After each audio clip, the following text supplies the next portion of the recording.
Let suppose करो कि stocks गिर रहा है। कभी भी कोई स्टॉक्स गिरता है तो वहां पे कैंडल्स कौन सी बनेगी, रेड कैंडल का फॉर्मेशन होता रहेगा। अब हमें कैसे पता चलेगा कि स्टॉक्स में रिवर्सल कब आएगा। कभी भी स्टॉक्स लगातार गिर रहा है क्या होगा कि स्टॉक्स पिछले लो को हमेशा ब्रेक करता रहेगा। यहाँ पे अगर कोई भी कैंडल ग्रीन कैंडल बनती है और पिछले जो रेड कैंडल है इसको पूरे के पूरे इंगल्फ करती है, मतलब होना क्या चाहिए, स्टॉक्स लगातार गिर रहा है, गिरने के बाद एक ग्रीन कैंडल बनना चाहिए और ये जो ग्रीन कैंडल है ये पूरे के पूरे रेड को कवर करना चाहिए। इसका मतलब क्या है, यहाँ पे एक इंगल्फिंग कैंडल बना है, इंगल्फिंग, इसको बोलते हैं बुलिश इंगल्फिंग। अगर स्टॉक्स में गिरावट लगातार है, गिरावट के बाद एक ऐसी कैंडल बनती है जिसने ग्रीन कैंडल और जो रेड कैंडल है उसके पूरे के पूरे रेड को कवर करती है, तो हाई चांस है वहां से स्टॉक्स रिवर्सल देने का हाई चांस है। अगर यहाँ पे स्टॉक्स 2-3 रेड कैंडल को कवर करती है तो काफी ज्यादा चांस है कि वो स्टॉक्स अभी और ऊपर जाने के हाई चांसेस हैं।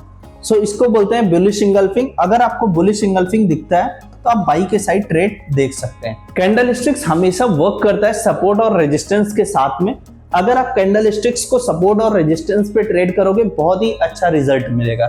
लेट सपोज करो कि हम देखते हैं यहाँ पे कोई ट्रेड, यहाँ पे अगर आप देखो, अब आप देखो यहाँ पे लगातार कंटिन्यू स्टॉक्स गिर रहा था, गिरने के बाद ये जो रेड कैंडल है यहाँ पे देखो लगातार रेड कैंडल बनती जा रही थी, कोई भी ग्रीन कैंडल नहीं बना था, बट इस रेड कैंडल के बाद एक ग्रीन कैंडल बनी है और इस ग्रीन कैंडल ने पूरे के पूरे रेड को कवर किया है। बुलिश इंगल्फिंग में आप देखो लगातार कंटिन्यू फॉल आया, फॉल आने के बाद एक जो रेड कैंडल है इसने ग्रीन कैंडल ने पूरे के पूरे रेड को कवर किया। दैट मींस यहाँ पे एक बुलिश इंगल्फिंग कैंडल बना है। आप इसके बाद बाई का ट्रेड देख सकते हो और आप देखो अगले 2 दिन लगातार स्टॉक्स ने काफी अच्छा एक अपसाइड का मोमेंटम दिया। कभी भी अगर एक बड़ा डाउनफॉल आता है वहां पे इंगल्फिंग कैंडल मिलता है, जैसे यहाँ पे आप देख सकते हो, यहाँ पे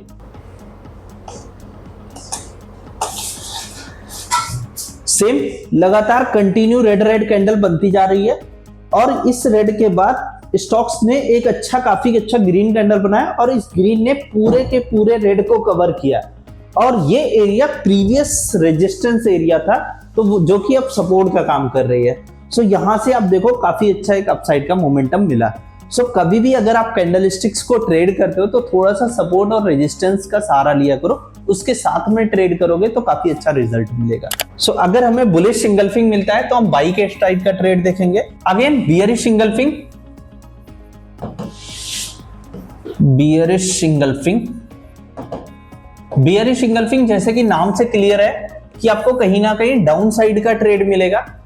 अगर स्टॉक्स काफी ज्यादा ऊपर जा रहा है मतलब कहीं ना कहीं ग्रीन कैंडल का फॉर्मेशन लगातार होता होगा, ऊपर जा रही है स्टॉक्स, कहीं ना कहीं ग्रीन कैंडल का फॉर्मेशन कर रहा होगा।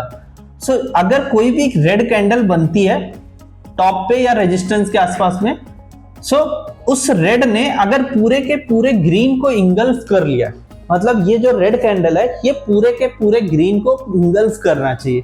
जैसे ही यहाँ पे ये इंगल्फ करती है हम इसके लो पे सेल कर सकते हैं स्टॉक्स को और आपका जो ऊपर होगा वो स्टॉप लॉस होगा।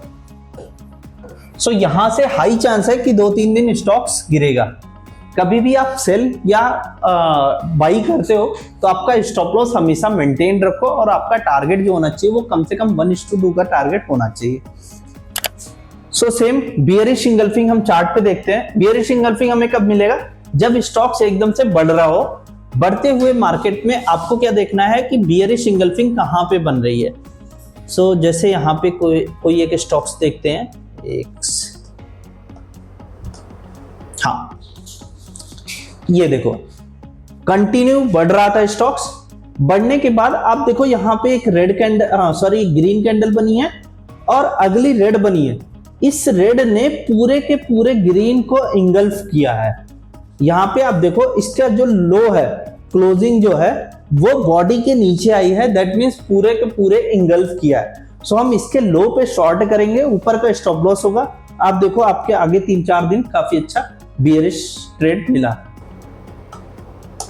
हाँ इस चार्ट पे इस वाली कैंडल पे आप देखो कंटिन्यू बढ़ रही थी, बढ़ने के बाद ये जो ग्रीन कैंडल बनी है, ग्रीन के बाद रेड बनी है, इस रेड ने पूरे के पूरे ग्रीन को इंगल्फ किया है, दैट मींस यहां से गिरावट होने के चांसेस हाई है। और ये एरिया प्रीवियस रेजिस्टेंस एरिया भी था, सो आप देखो वहीं से एकदम से गिरावट आई है। सो अगर कहीं भी आप कैंडलस्टिक्स को हमेशा अगर सपोर्ट और रेजिस्टेंस के साथ में ट्रेड करोगे तो काफी अच्छा रिजल्ट मिलता है। बियरिश इंगल्फिंग में हमें क्या देखना है, कंटिन्यूएशन में बढ़ना चाहिए, बढ़ने के बाद एक रेड जो कैंडल बननी चाहिए वो पूरे के पूरे ग्रीन को कवर करनी चाहिए। अगर कोई कभी कभी क्या होता है कि 2-3 ग्रीन को कवर करती है तो वो और भी अच्छा है, मतलब अगर 2-3 ग्रीन कैंडल को कवर करती है तो हाई चांस है कि वो और ज्यादा गिरेगी। सेम अगर बुलिश इंगल्फिंग में 2-3 रेड कैंडल को कवर कर रही है तो हाई चांस है वो काफी ज्यादा अभी ऊपर जाने के हाई चांसेस है। कभी भी बहुत बड़ी कैंडल बनती है तब आपको कभी भी ट्रेड इनिशिएट नहीं करना चाहिए। इसका मतलब क्या है, लेट सपोज करो जैसे स्टॉक्स गिर रहा है, यहाँ पे रेड कैंडल बना, अगेन यहाँ पे 2-3 रेड कैंडल बना, अब एक ग्रीन कैंडल बना और ये काफी बड़ी ग्रीन कैंडल बनी और इसने 3 के 3 रेड कैंडल को कवर कर लिया। सो यहाँ पे हाई चांस है स्टॉक सब रिवर्सल देगा। बट अगर बहुत बड़ी ग्रीन कैंडल बनती है तो कभी भी आपको इमीडिएट एंट्री नहीं करनी चाहिए। क्यों? क्योंकि आपका स्टॉप लॉस जो है वो बहुत बड़ा हो जाएगा। आपको क्या करना है, वेट करो, जैसे ही स्टॉक्स 50% रिट्रेस करे यहीं पे आप एंट्री बनाओ और इसके नीचे का स्टॉप लॉस रखो। उस केस में क्या होगा, आपका स्टॉप लॉस छोटा हो जाएगा और आपके टारगेट बड़े हो जाएंगे। सो ये चीज आप ध्यान रखना कि कभी भी अगर बहुत बड़ी रेड कैंडल बनी है तो आपको सेल नहीं करना है, आपको वेट करना है 50% के रिट्रेसमेंट का, तब सेल करो। बहुत बड़ी ग्रीन कैंडल बनी है तो आप क्या करो, थोड़ा सा वेट करो, 50% रिट्रेस करे तब आप वहां पे बाई करो। सो ये हमारा हो गया बुलिश इंगल्फिंग, बियरिश इंगल्फिंग।